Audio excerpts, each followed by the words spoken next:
Oi, pessoal. Bom dia, boa tarde, boa noite.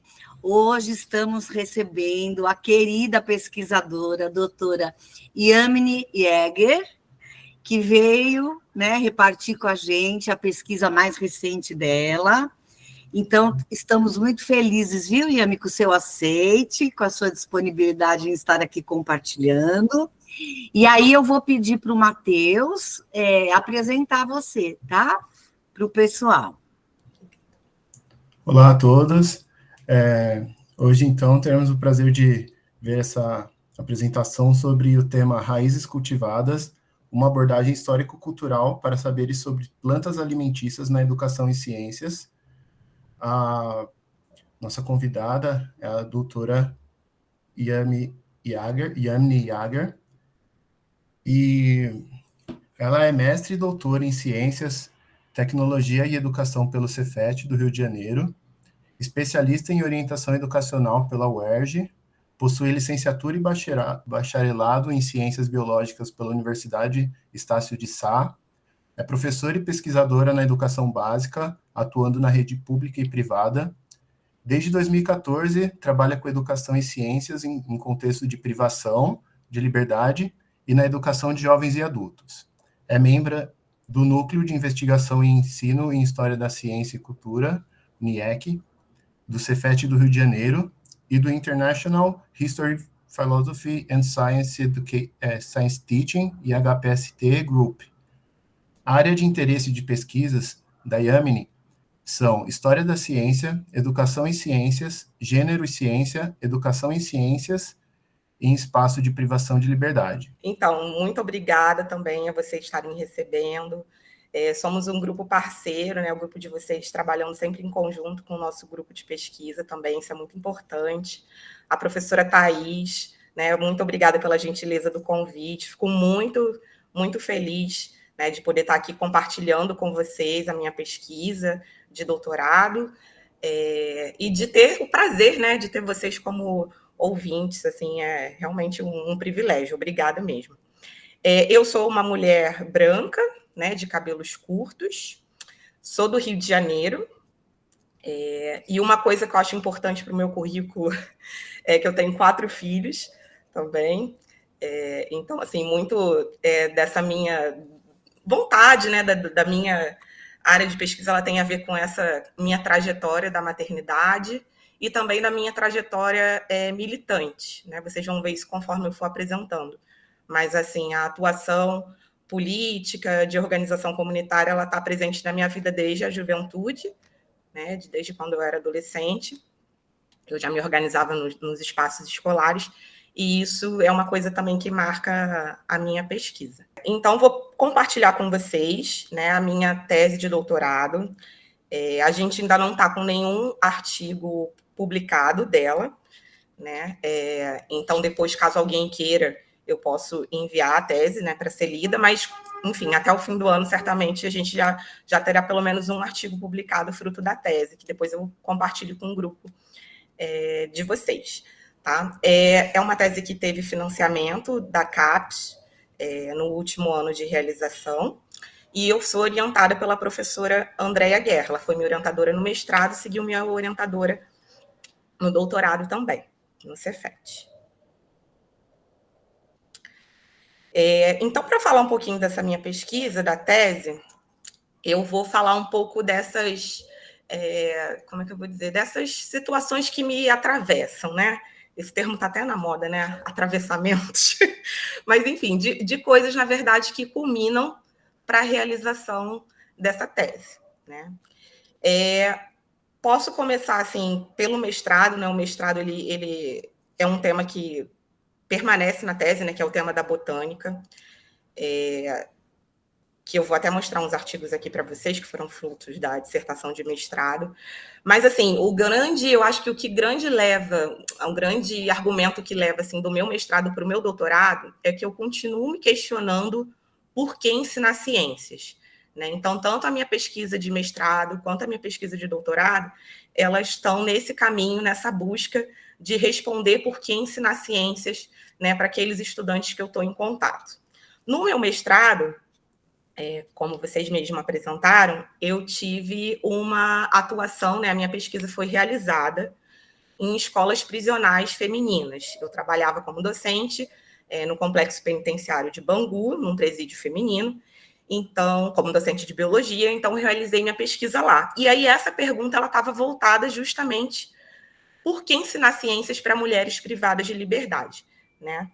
Aí eu vou aqui só abrir para, enfim, mostrar para vocês, caso alguém tenha interesse nessa temática, né? A gente tem um artigo publicado de 2021 com a professora Andréia Guerra, onde a gente fala, né, dessa pesquisa histórica, junto com os estudantes, falando de botânica, mas pensando justamente nesse ensinar ciências para mulheres privadas de liberdade, tendo a questão de gênero como o disparador desse ensino de botânica.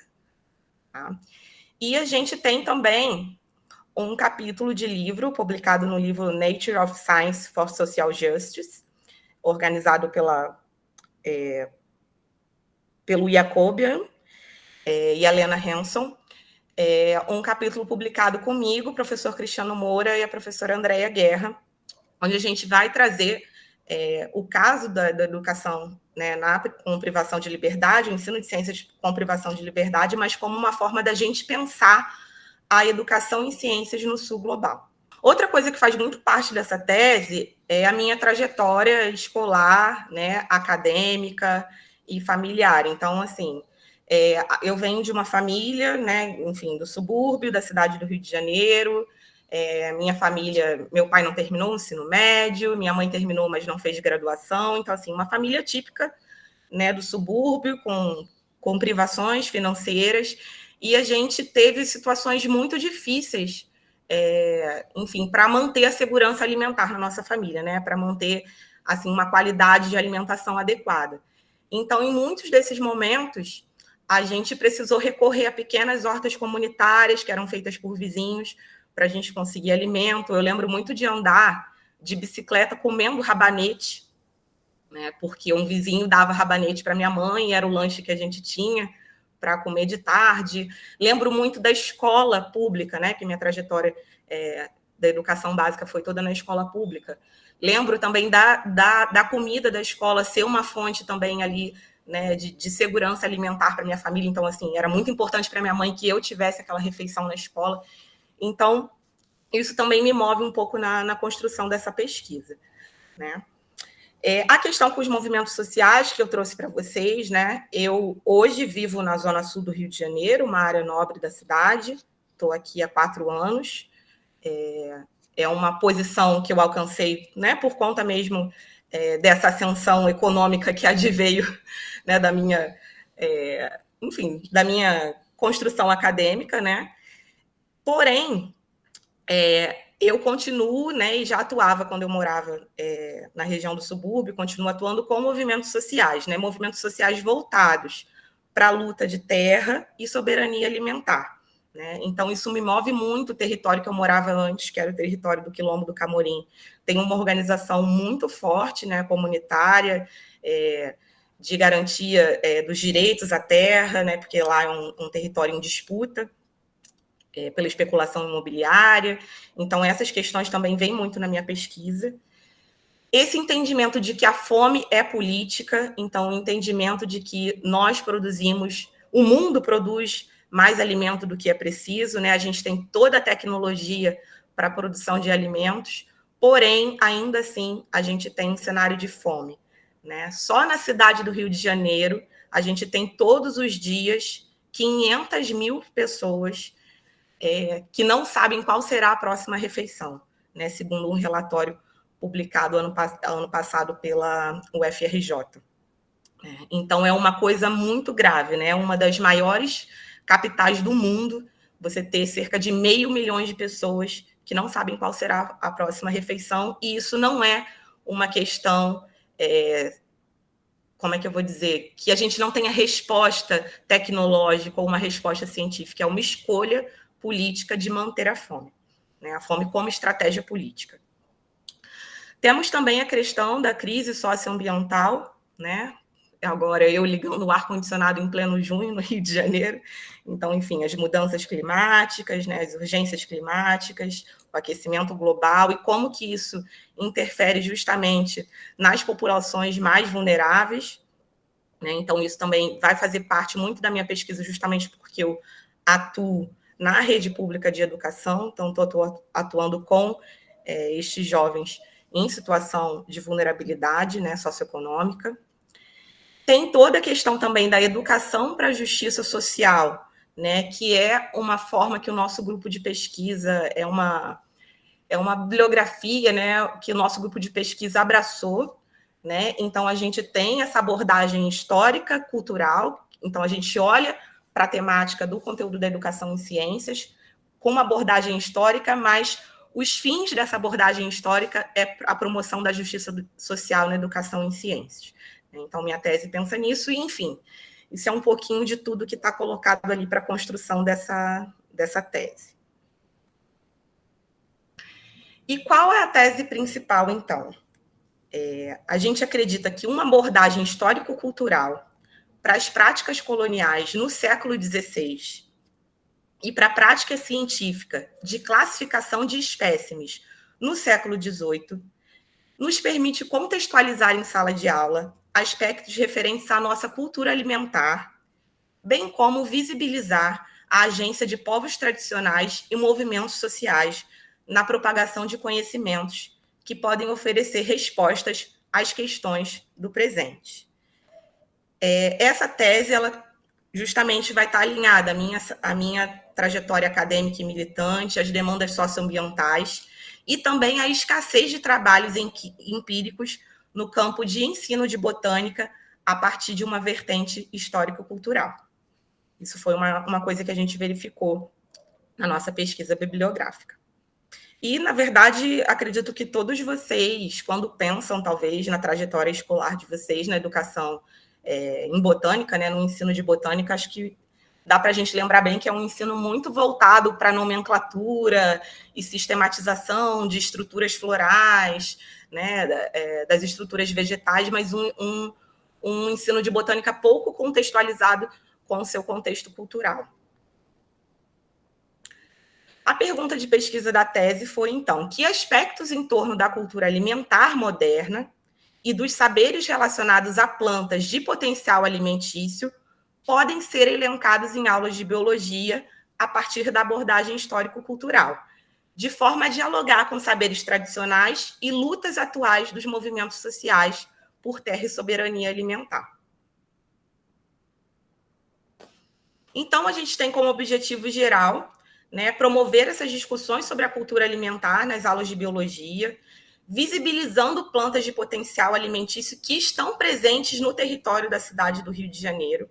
Né? Então, essa abordagem ela visa falar sobre plantas que a gente até hoje convive, passa por elas, mas muitas das vezes não sabem que elas são plantas que têm esse potencial alimentício, que são consumidas por algumas comunidades tradicionais ainda hoje e que foram também parte da cultura alimentar dos indígenas tupinambás, por exemplo, que que era um povo que habitava o território da cidade do Rio de Janeiro.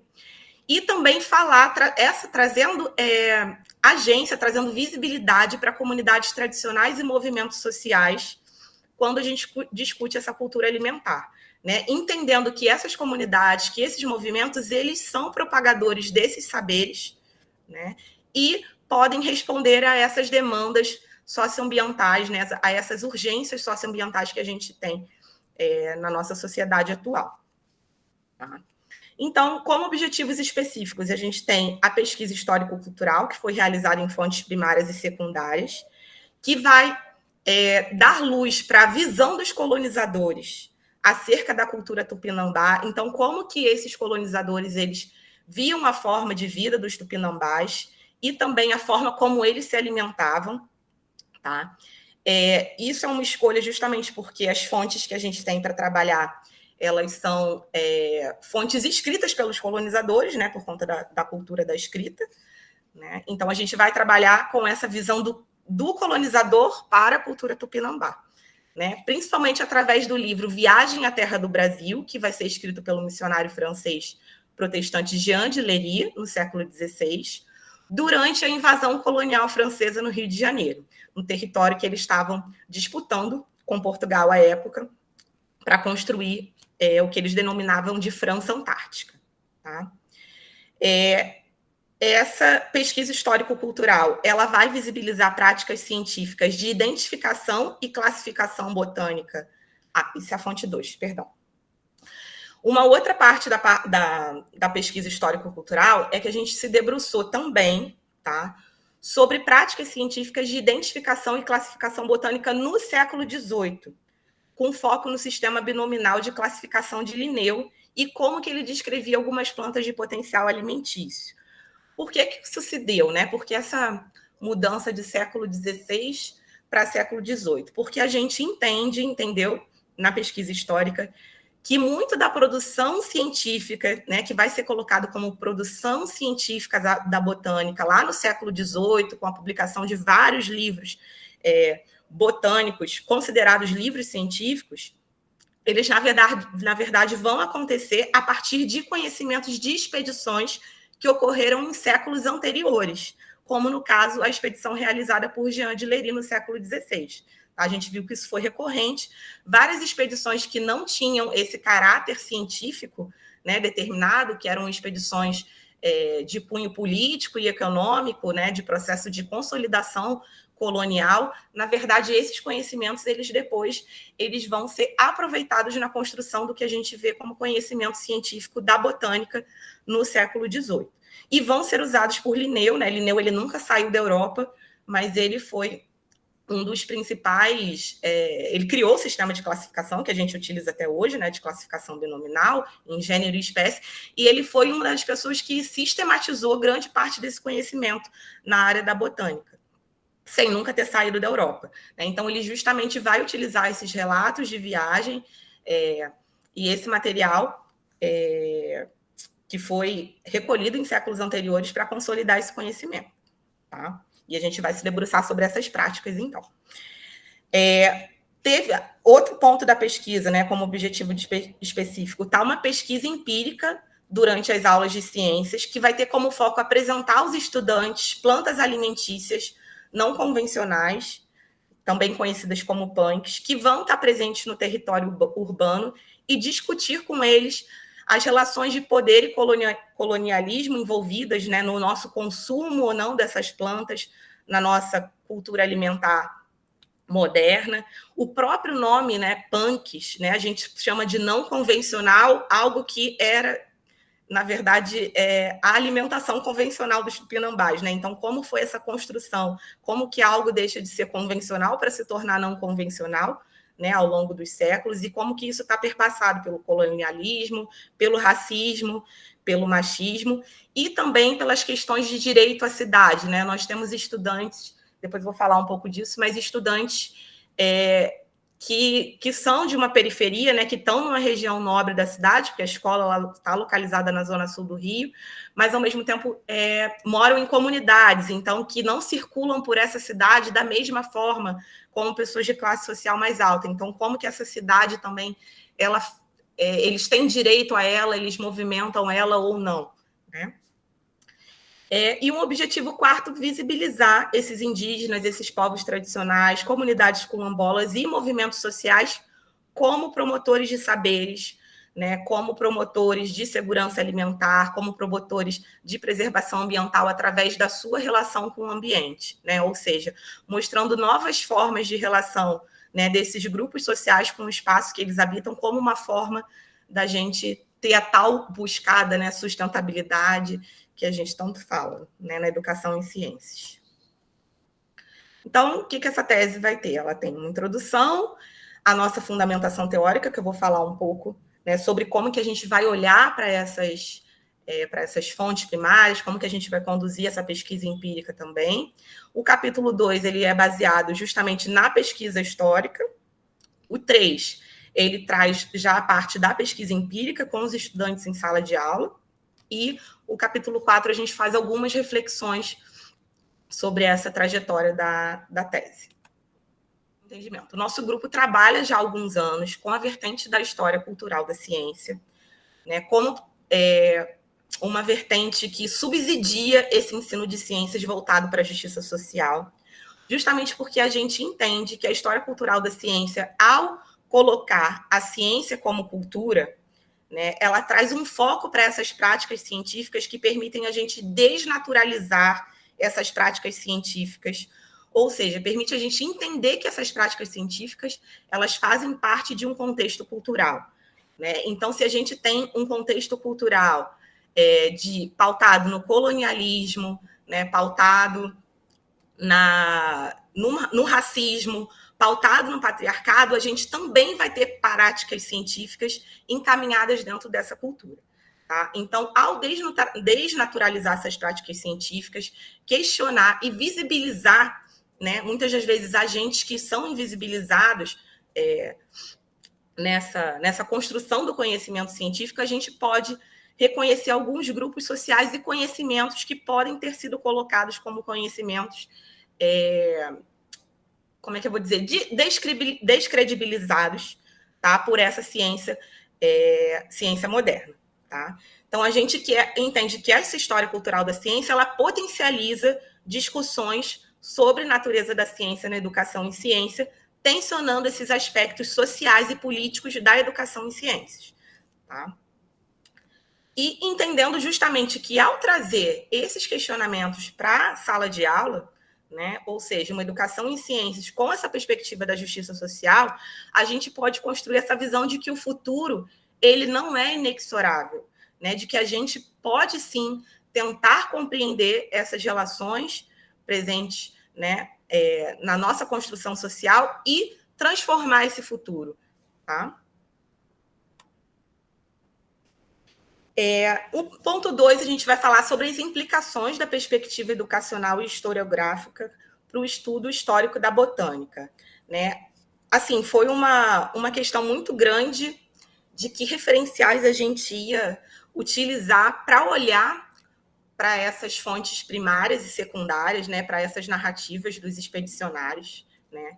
E a gente acabou se ancorando, tá, na Spivak, que é uma pesquisadora indiana, tá?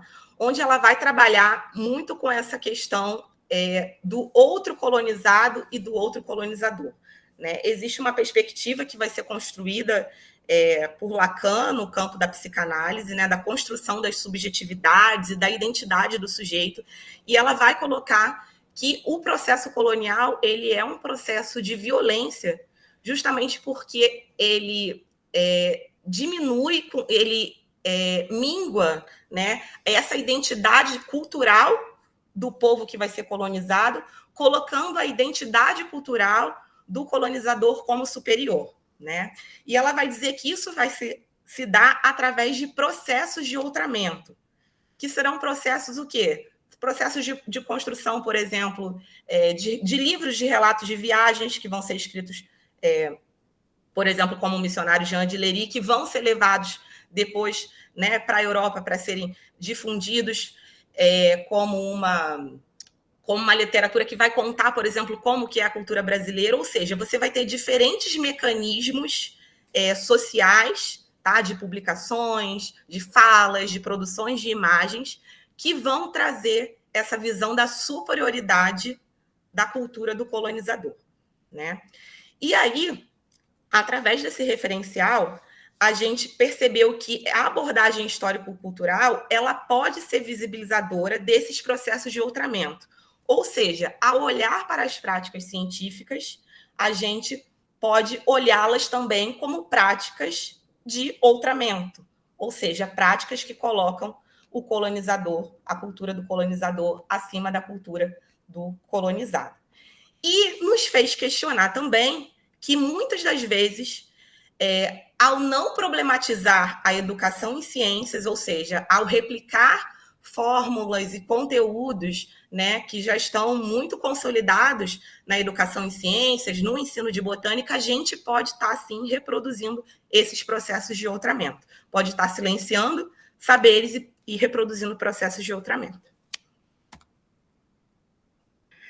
E como vai se dar, então, a metodologia da pesquisa teórica? A história cultural como forma de visibilizar práticas coloniais e processos de outramento na construção do conhecimento científico, tendo como 2 enfoques principais. A expedição realizada por Jean de Lery na França Antártica, no século XVI, com foco na representação do indígena e na cultura alimentar, aí sinalizando que a gente tinha, enfim, tem vários relatos de viagem, né, de diferentes expedicionários, porém a gente se concentra no de Jean de Lery, porque é um relato que traz muitas informações sobre a cultura alimentar dos tupinambás. É um território que está falando do Rio de Janeiro, né? Então, para a gente levar depois para a sala de aula, ia ser muito importante colocar para os estudantes, né, que o território que eles estão pisando hoje, né, como ele era nesse passado, quem habitava aqui, como essas pessoas viviam. Então, foi uma escolha estratégica nesse sentido, tá? De poder trabalhar com as plantas que Lery falava no século XVI, mas que a gente ainda vê na cidade hoje, e falar também desse território da espaço da cidade ontem e hoje. Tá? E a outra foi a identificação e classificação de plantas de uso alimentício, com foco para o sistema proposto por Linneu no século XVIII. Então, também a gente não tem como fazer com todas as plantas de uso alimentício. Então, a gente deu um foco para algumas plantas que são encontradas na cidade, que foram citadas por Jean de Lery durante o seu relato de viagem no século XVI, e para a forma como Linneu ele classifica essas plantas nos seus livros de botânica.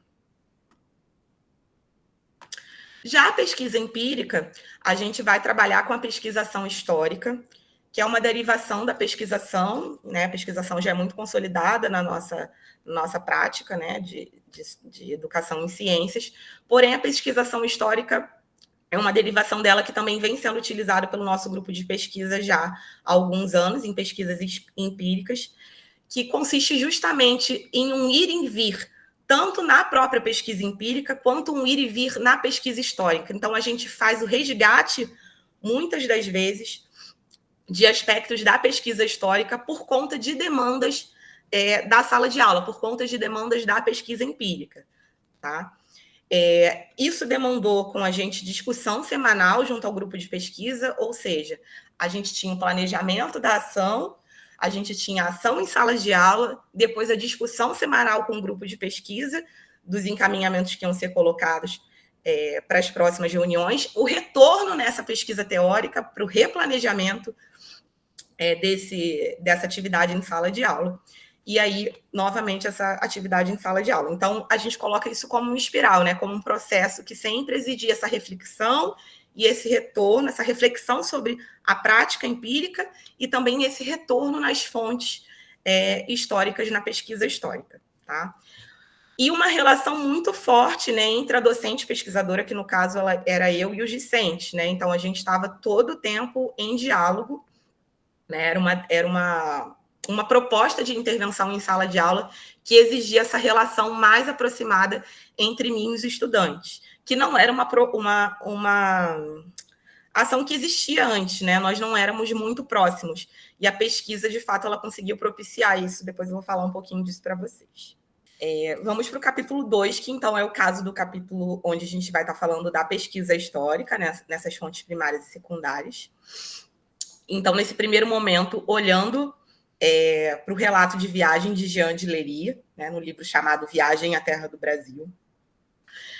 Num primeiro tópico, a gente faz na tese entendendo que a França Antártica ela era um empreendimento muito importante, né, para a França, num contexto ali de exclusão, né, no Tratado de Tordesilhas, porque eles, enfim, Portugal e Espanha dividem as Américas, né, entre eles dois e deixam a França de fora.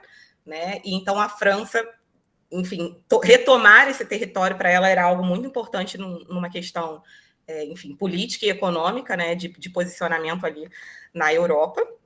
Né? E também esse empreendimento, o relato de Jean de Lery, ele coloca, né, como que, enfim, ele envolveu muito dinheiro da coroa francesa, né, muito investimento político e técnico também. As pessoas que foram trazidas para cá, né, não eram qualquer pessoas, então tinham pessoas que iam fazer as ilustrações, pessoas que iam coletar coisas, enfim, botânicos. Então tinham todo um aparato de pessoas especializadas justamente para consolidar esse projeto colonial francês.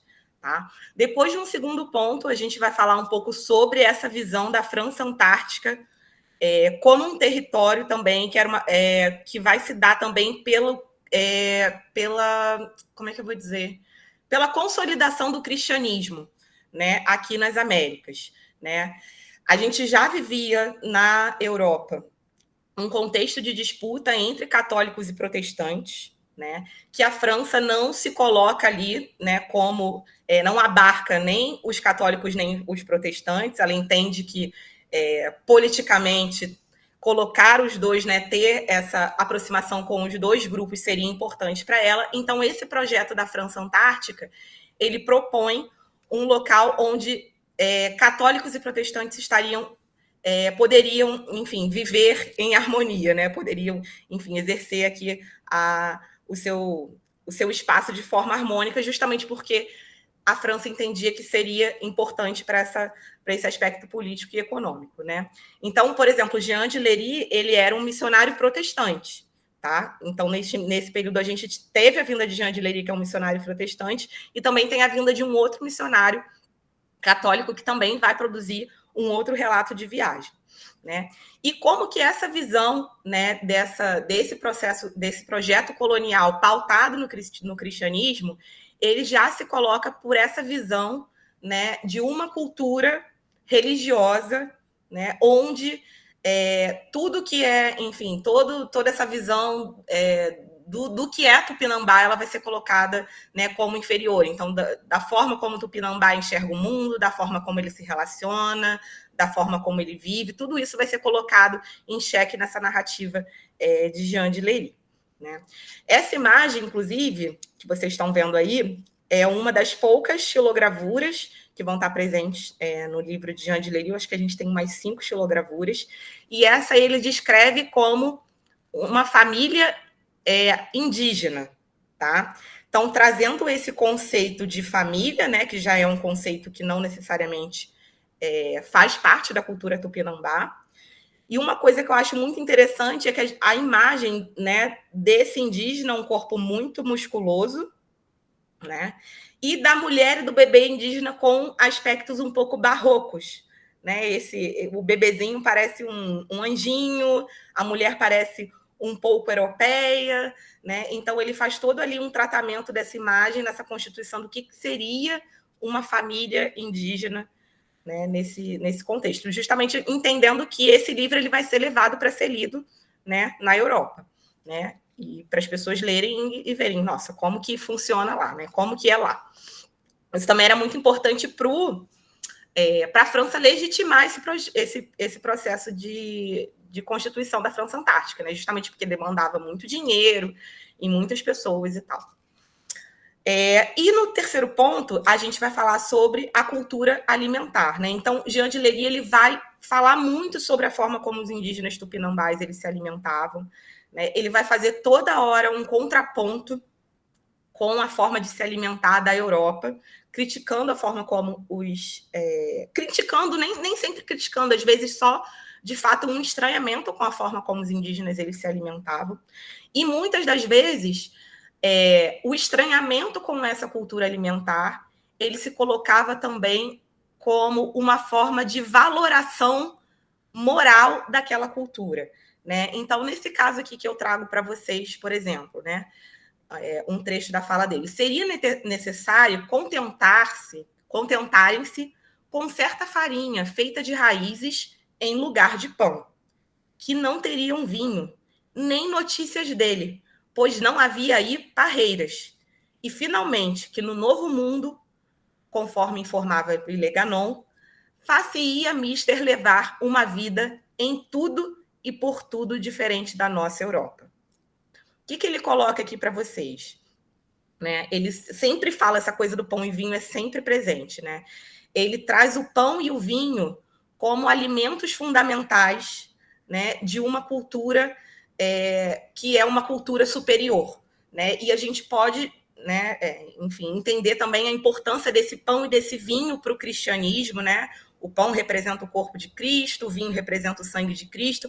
Ou seja, você chega num território em que você não tem pão, em que você não tem vinho, consequentemente, você não tem salvação. É um território que precisa de intervenção, que precisa ser ocupado, que precisa ser colonizado, né? Então, ele fala muito disso. Villeganon, que é outra pessoa que ele que é uma pessoa que ele cita aqui, é o comandante, né, desse empreendimento colonial que é a França Antártica. Tá? Depois, no capítulo 2, a gente vai falar um pouco sobre como que algumas dessas espécies, né, falar um pouco sobre essa prática de classificação científica, botânica, tá? E falar um pouco de algumas espécies específicas, tá? Então, num primeiro ponto, a gente vai se debruçar sobre essa história de identificação e classificação das plantas. Então, olhando um pouco sobre como como que se deu essa classificação, né, ao longo do tempo, até a classificação que a gente utiliza nos dias de hoje, né? De onde vem essa classificação que a gente utiliza na botânica, né? Entender um pouquinho de quem é Linneu nesse contexto, né? Como que Linneu se coloca ali como uma pessoa que vai criar esse sistema de classificação universal, um sistema que acaba que vai ser aceito, né, por todo mundo, que vai ser utilizado até hoje. E entendendo que essas práticas de classificação, elas são, muitas das vezes, uma prática de outramento colonial, né? São práticas de processo de outramento colonial. Eu trago aqui para vocês uma imagem, tá, de um dos livros de Linneu, que agora eu não me lembro exatamente, aí só lendo na tese, tá? Mas onde ele vai descrever um dos gêneros, tá? Que é o gênero Portulaca, e para a gente perceber como que se dava essa descrição, né? Sempre uma descrição muito pautada na morfologia, tá, dessas plantas, e muitas das vezes negando outros aspectos, né? Então, aspectos, por exemplo, se essa planta ela é comestível ou não, né? Se essa planta ela é utilizada por aquele contexto cultural ou não. Então, toda a botânica, né? Ou seja, toda a classificação das plantas que a gente vai utilizar até os dias de hoje, elas vão se pautar a partir de uma visão que está relacionada com a morfologia, tá? Com essa morfologia da planta. E a gente percebe que muitas das vezes na cultura tupinambá e também, né, em grupos, em populações tradicionais, né, enfim, que a gente encontra na cidade do Rio de Janeiro hoje, essa questão da forma ela não é uma questão importante na classificação, né? Vão ser outras questões que vão fazer com que estes indivíduos eles identifiquem essas espécies e saibam, por exemplo, se elas são comestíveis, se elas são medicinais, enfim, e outros usos delas. E o que a gente tirou como resumo desse capítulo histórico, né? Que o conhecimento sobre as plantas alimentícias ele vai percorrer um longo processo que vai envolver diferentes grupos sociais, que vai desde nativos, colonos e expedicionários, e vai perpassar diferentes momentos históricos e ambientes, desde a localização da planta em seu ambiente natural nas colônias, nos séculos XVI e XVII, até sua catalogação nos gabinetes de botânicos como Linneu, na Europa, no século XVIII. Tá? Então, é justamente aquilo que eu coloquei para vocês, que muito do que vai ser visto como conhecimento científico da botânica, consolidado por Linneu nas suas publicações, na verdade, são conhecimentos frutos de expedições não necessariamente científicas realizadas em séculos anteriores. Tá? O entendimento de que o processo colonial ele foi decisivo para a manutenção ou não de conhecimentos acerca de plantas alimentícias no território brasileiro. Então, essa pesquisa também ela mostrou que muitas das vezes essas plantas elas vão chegar até os dias de hoje, tá? O conhecimento científico da botânica não vai trazer o potencial alimentício dessas plantas, tá? Então, se a gente fosse debruçar sobre publicações relacionadas à botânica, a gente não vai saber que aquela planta ela é comestível, porém, pelo uso contínuo até o momento atual dessa planta como comestível por comunidades tradicionais, por quilombolas, né, por movimentos de luta por moradia, essas plantas elas vão começar a ser estudadas pela ciência, né? Ou seja, entender que um conhecimento científico, como é o caso de saber se algo é comestível ou não, se dá justamente porque alguns grupos, alguns movimentos mantêm essa cultura e esse saber ao longo dos séculos, mesmo que este saber ele tenha sido desprezado, tá, pela ciência. E aí também traz muito dessa discussão, né, de por que esse saber foi desprezado. Esse saber foi desprezado justamente porque a cultura alimentar deles era outra, né? A forma de ver os alimentos do povo que chegou aqui, né, dos colonizadores, era outra. Então, eles escolheram que tipos de conhecimentos eram valiosos colocar como científicos e que tipo de conhecimentos não eram. Né? Então, se determinada planta para eles não tinha um sabor interessante, talvez, enfim, não fizesse parte da forma como eles se alimentavam, eles poderiam, por exemplo, omitir essa descrição de comestibilidade nas publicações científicas. Tá? Muitas vezes não de forma intencional, mas justamente entendendo que esse processo, que essa prática científica, ela vai estar perpassada por essa cultura, por essa visão de superioridade do colonizador. Tá? E em Lery, o outramento colonial frente à cultura alimentar tupinambá, né? Então, esse olhar dele de superioridade, né, da cultura europeia em frente à cultura tupinambá. E em Linneu, a gente vai ver esse outramento colonial quando ele faz esse foco na morfologia e na classificação botânica segundo critérios europeus e ocultando o potencial alimentício de determinadas espécies. Tá? Ou seja, a gente está questionando um pouco também, né, essa naturalização, deixa eu voltar um pouco para o outro, do processo de classificação a partir da morfologia como um processo natural. Né? Classificar de forma morfológica impele que eu deixe de lado algumas outras formas de classificação, algumas outras formas de perceber essa planta, que talvez fossem formas que facilitassem a gente perceber, por exemplo, que aquela planta poderia ser usada como alimento. Né? Então, a gente pensar isso num contexto de fome como estratégia política, né? Num contexto de emergência climática, num contexto por exemplo, de algumas plantas, né, terem seu valor comercial elevado, né, como é o caso, por exemplo, hoje do açaí, né, que populações tradicionais da região norte estão deixando de comer açaí, porque o açaí está sendo todo levado, né, para venda no Sudeste ou colocado para exportação.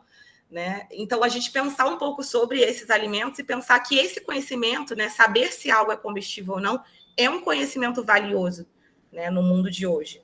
É um conhecimento que pode garantir, por exemplo, a uma comunidade soberania alimentar, né, mesmo em um mundo de desigualdades, mesmo em um mundo de emergência climática.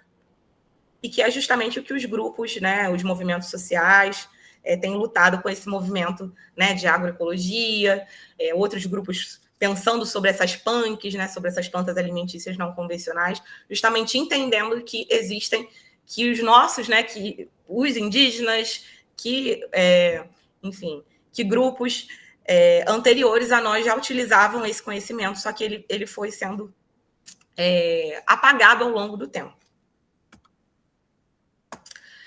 Depois a gente vai, então, para o capítulo 3, tá? Que é o contexto da pesquisa empírica.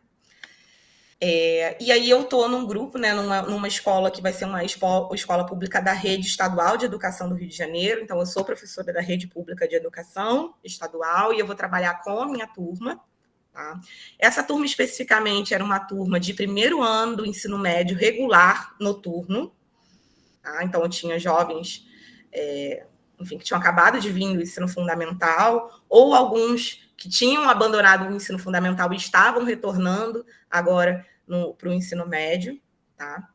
Essa turma era formada por jovens que eram predominantemente pardos e pretos e moradores de comunidade. Essa escola ela fica localizada na zona sul do Rio, numa área nobre, porém, estes jovens, apesar de morarem na zona sul, moravam nas comunidades, né, da zona sul da cidade. É um local também, enfim, com muitos ônibus, tem metrô, tem ônibus para todos os pontos da cidade, então também vinham jovens, às vezes, de outras regiões da cidade também, que acabavam tendo acesso ali por conta do metrô. Tá? E, enfim, tínhamos tanto eu quanto os estudantes desestimulados com o conteúdo que estava trabalhado até então, né? Entendendo também que, enfim, que eu era uma professora que não recebia o piso nacional, que não recebo o piso nacional da educação, né? A rede pública de educação do Rio de Janeiro não paga o piso nacional, assim como em outros estados. Acho que nós somos a rede pública com um dos piores salários da educação do país, né? Então, assim, eu além de fazer o doutorado, além de fazer a minha pesquisa, eu trabalho em escola particular também, então já chegava no ensino noturno muito desmotivada, muito cansada, e os estudantes também estavam num contexto de vulnerabilidade, né? Porque eles também, de forma geral, eles trabalhavam durante a manhã, né? Fosse em trabalhos domésticos, ajudando em casa a cuidar dos irmãos mais novos, ou como jovens aprendizes, ou num trabalho informal. Então, enfim, era um contexto ali de sala de aula complexo. Tá? E essa pesquisa ela foi dividida, então, em 3 momentos. Tá? Um momento em que a gente fez a fase exploratória da pesquisação histórica, que durou durante 2 dias, onde a gente trabalhou com eles com perguntas geradoras, como, por exemplo, como sabemos o que é de comer, como conseguimos alimento. Depois, o segundo momento, que eu vou apresentar para eles alguns alimentos, tá, feitos com essas plantas de potencial alimentício que não são utilizadas na nossa alimentação convencional, tá, nos dias de hoje, mas que eram utilizadas no passado. Então, a gente vai chamar de alimentos estranhos. Né? Então, no dia 3, eu vou apresentar para eles uma geleia que é feita com uma flor que eles sempre veem, mas que não sabiam que era comestível. No dia 4, eu vou fazer um bolinho, que eles vão chamar de bolinho alienígena, feito com uma planta também que nasce, que é muito comum, que nasce o ano todo de forma espontânea, que eles achavam que era mato, né? Chamavam de mato, não sabiam que era de comer. Depois eu vou fazer um biscoito doce. E em outro momento que a gente vai dar uma volta também pelos espaços fora, na verdade, no espaço escolar e numa praça que fica em frente à escola e também por espaços comerciais que vendem alimento também próximos da escola. Tá? Porque essa escola ela tinha uma questão muito interessante, que ela fica do lado de um fast food. Né? Então, assim, para eles comer no fast food, assim como para muitos de nós também, né? Porque o fast food, enfim, é caro, mas é barato, né? É mais barato do que comer, talvez, em outro restaurante, mas, ao mesmo tempo, é mais caro do que cozinhar em casa. Então, era uma forma de mostrar uma ascensão social, né? Então, um aluno que no dia, hoje você comeu no lugar tal, né? Então, ele era visto assim como alguém que estava tendo ali, né, um status naquele momento. Então, a gente vai falar também sobre esses espaços de comer, né? O terceiro momento é o encontro deles com esses outros, né? Ou seja, com essas outras subjetividades, com essa de se revisitar enquanto colonizado, ou com essa cultura do colonizador, ou com pessoas que estão construindo essa nova proposta, né? Como é o caso dos movimentos sociais, por exemplo. Então, nesse bloco, eu vou falar para eles sobre quais foram as plantas utilizadas nas receitas que eu levei para eles. A gente vai ao festival de cinema agroecológico que estava acontecendo na cidade do Rio de Janeiro no momento da pesquisa. Na verdade, a gente estava passando por um momento do Congresso Nacional de Agroecologia, que estava acontecendo no Rio de Janeiro. Então, o Festival de Cinema Agroecológico ele era uma dessas atividades do Congresso de Agroecologia que eles puderam ir. Um dos estudantes também foi à Feira Agroecológica, que também era promovida pelo Congresso de Agroecologia. E depois a gente também faz uma outra volta no espaço escolar com os estudantes, já a partir desse conhecimento que a gente conseguiu construir dessas plantas de potencial alimentício. Tá? Então, aqui falando um pouquinho desses dias 1 e 2, algumas perguntas que foram colocadas nessa fase exploratória. Né? Por que as plantas são importantes? O que considero um alimento estranho? Que sensação isso me causa? Que tipo de alimento ou planta eu não comeria de jeito nenhum? Como sabemos se uma planta é de comer ou não? E que eles fizessem uma lista dos alimentos que eles consomem durante um dia inteiro. E a resposta vocês podem ver nessa nuvem de palavras aqui, né? Onde as palavras com maior destaque são os alimentos que eles mais citaram e as palavras de menor destaque que eles menos citaram, né? Foram perguntas que causaram para eles muito estranhamento, né? Eles perguntaram, por exemplo, como assim, como a gente sabe se é de comer ou não? A gente vai no mercado, né? O outro respondeu assim, a gente dá para um animal. Aí o outro falou, o cientista pesquisou. E aí, porque ele pesquisou, a gente sabe que é de comer. Eu falei, mas e quando não existia cientista? Como que as pessoas faziam para saber o que era de comer ou não? Então, essas perguntas, elas geraram um certo conflito em sala, justamente porque a proposta era que elas desnaturalizassem esse conceito, né, essa visão da alimentação, essa visão da cultura alimentar, né? E do que de fato para eles era estranho, o que era bom de comer, o que era estranho de comer, né? O que eles viam? Será que eles viam as plantas como um alimento ou eles não viam? Então a gente investigou um pouquinho disso. Na nuvem de palavras a gente conseguiu perceber pouca diversidade, né, de alimentação, enfim, de plantas, apesar de a gente ter aqui feijão e arroz, né, muito grande, né, pão também, que são esse tipo de alimento, mas a gente tem pouca variedade, né, de legumes, de verduras e tal. E tem também a presença de alguns ultraprocessados aqui nessa fala deles. Tá? E também, assim, de forma, como é que eu vou dizer, qualitativa, né, a gente viu que muitos estudantes, eles acabavam tendo o espaço da escola como um espaço de segurança alimentar, ou seja, era na escola, né, que eles faziam uma refeição completa, né? Então, uma refeição que tivesse, enfim, arroz, feijão, legumes, uma fruta, tá? Aí em São Paulo a gente tem um programa, em São Paulo não, né? No Brasil como um todo, então tanto no Rio quanto em São Paulo a gente tem o programa de aquisição, né, de alimentos para as escolas públicas, então a gente tem como garantia, né, a comida no espaço escolar, né? Então a gente viu que ter essa política pública, ela garantia para eles essa diversidade de alimentos, né, de alimentos in natura. Então, eles citavam muito isso, esse momento da escola como uma forma de comer esses alimentos. Tá? Aqui, eu estava esquecendo o nome. É o Programa Nacional de Alimentação Escolar, tá? Que é essa política pública, que a gente viu que era muito importante para eles, né? 75% dos estudantes disseram se alimentar na escola e ser essa a sua refeição principal do dia. Os outros 25% disseram que não se alimentavam na escola porque ou chegavam depois do horário, porque eles trabalhavam até mais tarde, então acabavam chegando na escola depois do horário que a comida já era oferecida, mas que quando podiam, né, quando conseguiam chegar no horário, eles se alimentavam. Então, a gente tinha assim, quase 100% de adesão. Né? A maioria dos estudantes, a gente conseguiu entender também que trabalha de forma informal. Isso também é um dado que corrobora com outras pesquisas nacionais, né, enfim, da informalidade ser a perspectiva de emprego para os jovens. Né? A faixa etária dos meus estudantes no primeiro ano do ensino médio era entre 15 e 21 anos, o que, assim, vai muito além da idade esperada para o primeiro ano do ensino médio, né? Então, eu tinha muitos estudantes que estavam nessa situação ou de repetência, ou de ter voltado a estudar apenas agora, né? De ter tido ali uma pausa nos estudos por conta de demandas familiares, por conta da pandemia, porque precisaram trabalhar, né? E estavam retomando os estudos, e por não ter vaga na educação de jovens e adultos, estavam precisando fazer o ensino médio regular, tá? Eles consideravam as plantas como alimentos estranhos, então, assim, muitos deles relatavam que não gostavam de comer, né, legumes e verduras, nada que era verde, tá? Citaram pouca variedade de fruta, legumes e verduras na alimentação.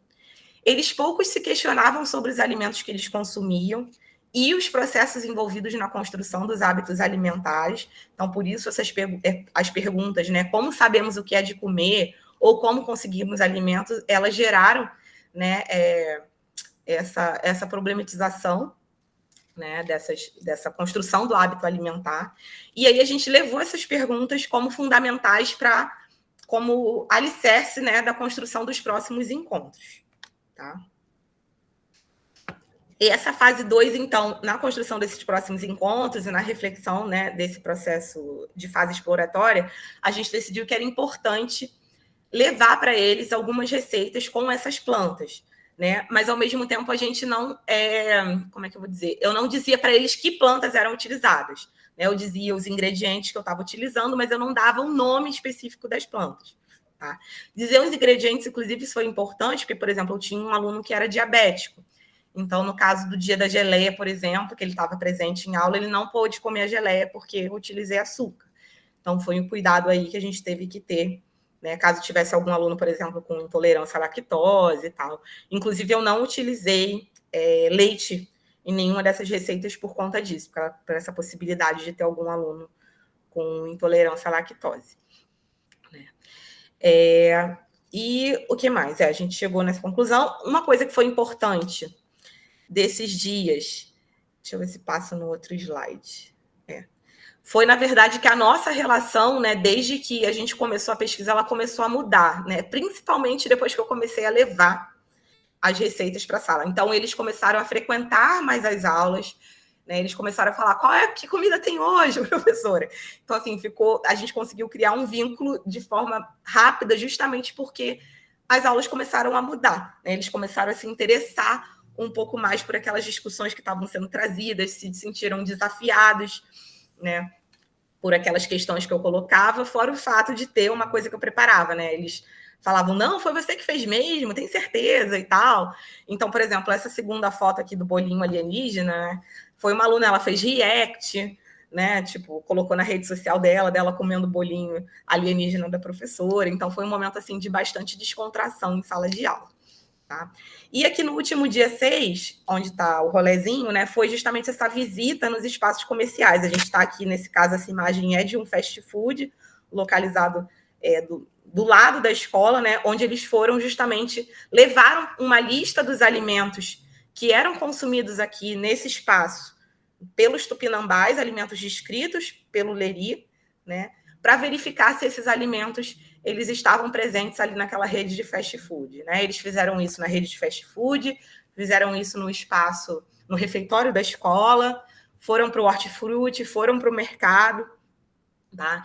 E aí foi interessante que eles verificaram que no hortifruti era o único espaço onde os vendedores conheciam todos aqueles alimentos listados por Leri, tá? Nos outros espaços as pessoas nem conheciam os alimentos, alguns deles, ou não tinham esses alimentos lá também.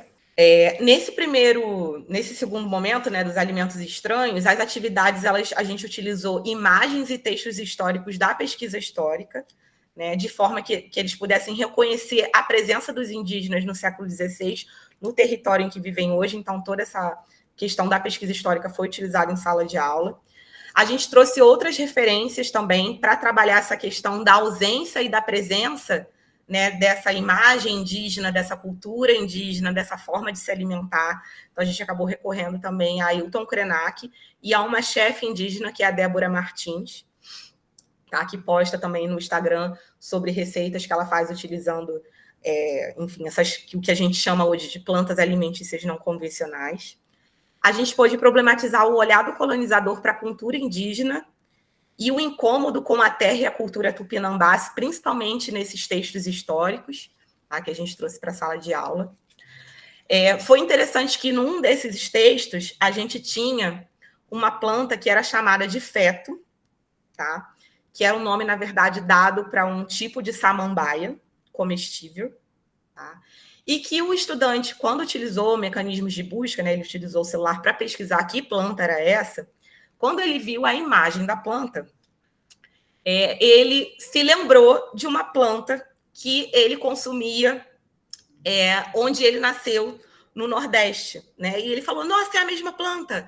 As pessoas comiam essa planta na pracinha, todo mundo pegava para comer. Aqui no Rio de Janeiro ninguém come, então a gente pôde ter ali um resgate, né, dessa forma de se alimentar, dessa cultura alimentar que ele tinha num território, mas que quando ele muda de território ele não vê mais, né, essa forma de se alimentar, apesar de depois eu ter identificado que não era a mesma planta, tá? Ter informado a ele, inclusive, que não era a mesma planta, mas o fato dele pesquisar, dele ler esse texto e de conversar sobre essa samambaia, né, comestível, fez com que ele lembrasse dessa forma de se alimentar onde ele morava. A gente verificou muito também essa recusa aos alimentos verdes, né? Então, assim, toda vez que eu trouxe o bolinho verde, o outro biscoito, eles falavam, verde de novo, professora, a gente não gosta de nada que é verde, né? Então, essa ideia de que o que é, né, o que é feito com uma planta, o que é legume, não é bom, né? Isso era muito forte na planta. Também estava lidando com muitos adolescentes, né? Também, enfim, tinha isso, mas a maioria aceitava provar, né? Mas eles sempre tinham essa reclamação inicial. A gente pôde promover essa problematização da cultura alimentar, ou seja, entendendo, desnaturalizando essa cultura alimentar que a gente tem atualmente, né? E como que essa cultura tupinambá, no fim, ela pode ter sido apagada ao longo do tempo. A gente também trouxe discussões sobre nomes científicos e nomenclatura popular, nomenclatura científica e nomenclatura popular. E eu trouxe para eles também, na verdade, compartilhei com eles que esses conhecimentos que eu estava trazendo para eles, ou seja, o entendimento de que essas plantas elas podiam ser usadas na alimentação, elas vinham por conta do meu relacionamento com os quilombolas no território que eu residia, no Quilombo do Camorim, né? Então, eu fui saber, apesar de toda a minha trajetória como bióloga, né, minha formação e o mestrado, né, e o doutorado, eu só fui saber que esses alimentos eles eram comestíveis por conta do conhecimento com esses grupos quilombolas, que utilizavam essas plantas na sua alimentação. Tá? Então, trouxe esse quilombo como espaço de saberes também para eles. Nesse momento desse terceiro ciclo e último, né, do encontro com os outros, então, a gente teve esse dia do chá revelação das comidinhas, onde eu reforço essa questão para ele, mostro para ele quais eram as plantas utilizadas na alimentação. Alguns deles, inclusive, reconhecem, já tinham visto algumas plantas vendendo na feira, né? E eles, foi uma coisa interessante que eles reconheceram todas as plantas visualmente, tá? Porém, não sabiam que aquelas plantas podiam ser usadas na alimentação. Então, eram plantas que eles viam na cidade e eles consideravam ou mato, ou seja, plantas que deveriam ser retiradas daquele espaço, que estavam crescendo ali de forma indevida, ou plantas que deviam ser usadas na ornamentação, mas não plantas que podiam ser usadas na alimentação. Tá? Nesse dia também eu mostrei para eles um livro que chama... Agora eu me esqueci o nome do livro, eu podia até trazer ele aqui para vocês, mas ele está lá na minha biblioteca. Mas, enfim, é um livro escrito pelo Valdeli Knupp, tá? Junto com o professor Lorenzi, que é um autor, né, enfim, muito, muito importante na área da botânica, e que é um dos primeiros livros onde eles vão consolidar conhecimentos sobre plantas de potencial alimentício. Tá? O Knupp, ele é um pesquisador, acho que é da UFMA, acho que ele está agora na UFMA, e ele, na tese de doutorado dele, ele vai consolidar esse termo PANC, plantas alimentícias não convencionais. Ele vai trabalhar com essas plantas presentes em Porto Alegre, na região metropolitana de Porto Alegre, e depois esse termo ele vai acabar ganhando força, né, e vai ser, enfim, aí levado para outros espaços. E eu trabalhei também mostrando esse livro para eles, justamente dizendo que como era difícil a gente achar publicações voltadas para a botânica, né, ou seja, publicações de cunho científico, onde de fato a gente soubesse o potencial alimentício dessas plantas que a gente acaba vendo todos os dias. Mas que, apesar disso, lá desde o século XVI já estava registrado, segundo os relatos lá de Jean de Lery, que essas espécies elas eram, sim, utilizadas na alimentação dos indígenas tupinambás. Né? A gente teve também a ida ao cinema, aqui a gente tem a professora Andréia nessa imagem, né? Ela foi com a gente nesse festival de cinema. Foi um dia assim, muito legal, porque muitos dos alunos, era a primeira vez que eles iam ao cinema. A gente teve um aluno que, com 21 anos, né, que é o aluno mais velho que eu tenho, relatou que era a primeira vez que ele ia ao centro da cidade do Rio de Janeiro, sendo que a nossa escola ela fica localizada a cerca de 4 quilômetros do local do cinema.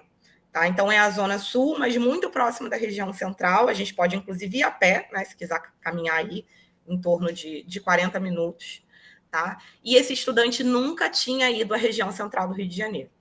Ele morava numa região do subúrbio, numa comunidade, no Complexo da Maré, talvez você já tenha ouvido falar em São Paulo, e relatou que, como ele trabalhava o dia todo, ele trabalhava, saía muito cedo de casa, ia para o trabalho, do trabalho ia direto para a escola, e da escola voltava para casa. Então, ele nunca tinha ido ao centro da cidade do Rio de Janeiro. Então, assim, foi essas discussões, né, que se colocaram como direito à cidade, direito a esse espaço, né, de que cidade é essa, quem tem direito aos aparatos culturais, né, a fazer esses tipos de discussões sobre cultura alimentar, né, se colocou também muito nesse dia. No dia 9, a gente conseguiu que um dos estudantes fosse à feira agroecológica, que estava acontecendo também ao lado do cinema, nesse espaço da região central.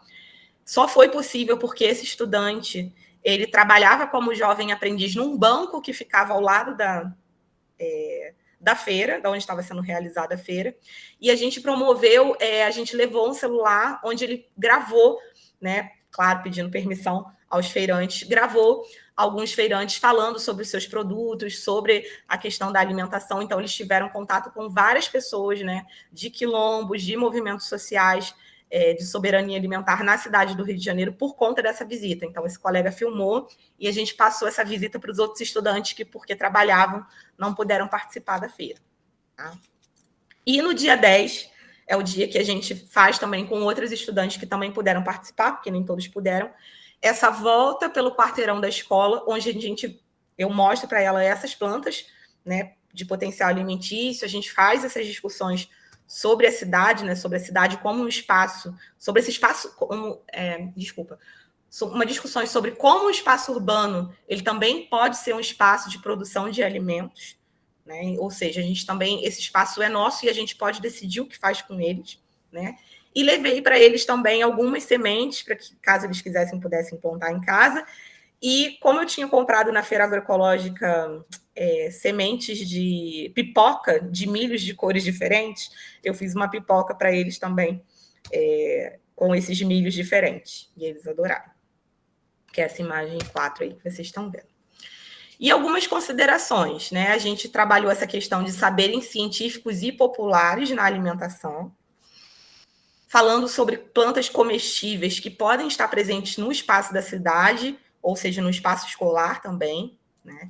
Eles puderam ter esse encontro junto a movimentos sociais e representantes de comunidades tradicionais, né, onde eles resgataram alguns desses valores como identidade, né, como memória, e aí justamente esse tensionamento, né, de construção dessa subjetividade, dessa identidade dos estudantes, tendo como esse outro, né, como esse outro a seguir, como esse outro que é um espelho, também esse outro dos movimentos sociais, né? Então, a minha cultura alimentar ela não precisa estar pautada apenas no que o colonizador, ou seja, no que o capitalismo, né, no que essa lógica do consumismo, ela nos coloca. Ela pode estar pautada por outras lógicas também, né? A agroecologia como forma de organização social, né? Então eles puderam ter isso no Festival de Cinema Agroecológico, porque as temáticas falavam sobre isso, e também nesse encontro com as pessoas dos movimentos sociais, tá? E aí teve muita discussão, né, principalmente no cinema agroecológico. O cinema ele trazia pessoas do movimento sem terra, então a gente discutiu sobre o movimento sem terra, discutiu o que era uma agrofloresta, como era a infância dessas crianças, né, porque alguns dos vídeos eles foram produzidos por crianças. E aí justamente daí que surge a ideia desse aluno visitar a feira agroecológica, porque ele fala, por que a gente também não pode fazer um vídeo, né? Então, aí eu falei, a gente pode. E aí, justamente essa lógica de a gente contar a história que a gente quer contar, né? E de comparar essa vivência na cidade com essa vivência nesses outros espaços. Tivemos uma estudante que nunca tinha colocado a sua descendência indígena.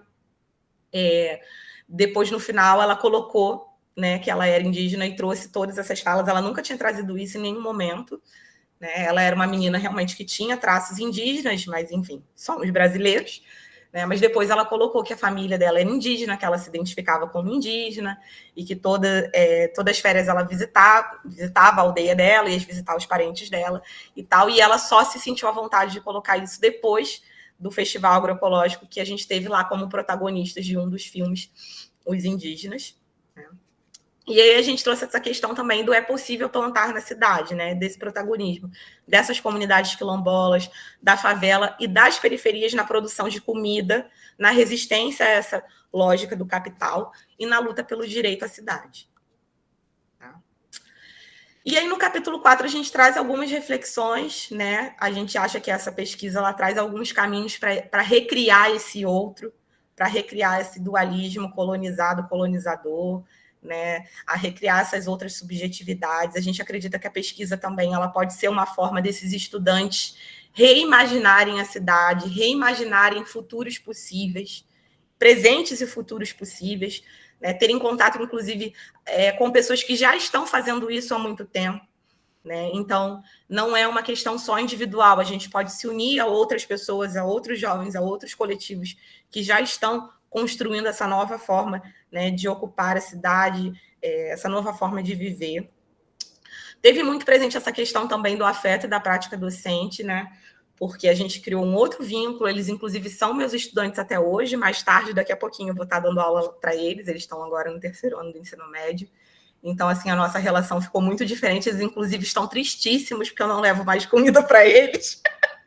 Eu falei que eu vou separar um dia para a gente trazer receita, para eu trazer uma receitinha para a gente fazer um lanche coletivo. E a questão da cultura alimentar e da educação em ciências, né? Na verdade, refletir sobre esse ensino de botânica, né? Quem aqui da área de biologia, talvez já tenha até alguém da área do ensino de botânica. O ensino de botânica ele é uma área que tem uma certa independência, assim, né? A gente tem muito material produzido, a gente tem congresso de ensino de botânica, né? E é uma área interessante para a gente trazer essas reflexões sobre uma educação em ciências voltada para a justiça social a partir do ensino de botânica, tá? Justamente entendendo que é uma área que ainda carece dessa abordagem histórica, né, dessa abordagem cultural, então acho que essa pesquisa tem bastante também a contribuir nesse caminho. Tá? É isso, gente. Muito, muito obrigada. Eu não faço nem ideia de quanto tempo eu já estou falando. Bastante. Maravilhosa!